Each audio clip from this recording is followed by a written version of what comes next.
国际新闻来看，美国总统川普昨起沙特阿拉伯访问，受到方式相关规家舰队的接待嘛摕到价值1条美金的投资，川普是真热痛。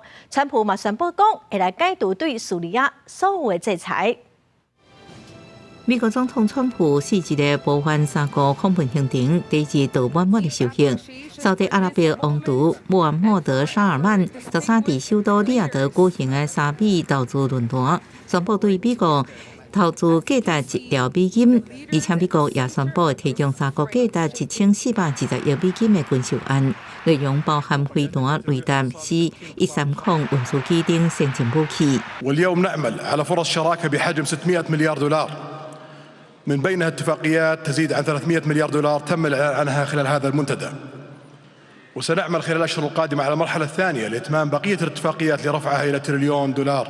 川普这座访问团成员除了华府行政团队以外，也有真侪美国企业界有名人士，亲像特斯拉执行长马斯克、贝莱特集团执行长芬克、辉达执行长黄仁勋、OpenAI 执行长阿特曼、波音公司执行长奥特伯格等人。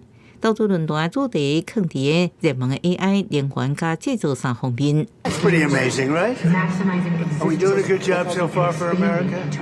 将侵外商投资重振美国经济列为市场重点的川普，明显对3个大手笔方案真满意，讲两国是关系前所未有的稳固。佮讲甲沙尔曼是非常契合，佮伫沙尔曼的要求之下，宣布会解除对叙利亚所有的制裁。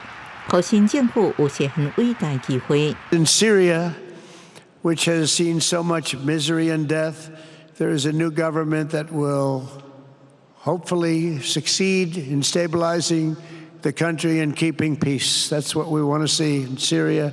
川普第一任任期第一个访问的国家也是沙特，伊即摆为全机落地迄一刻开始，都受到3个方式顶级的相关规家接待。沙尔曼有那亲身伫天气坪亲身迎接川普，川普的车去亚马马公道中，也有一路有皇家阿拉伯马骑队护送，佮加上进入方向了后，提金镜护卫队亲身迎接。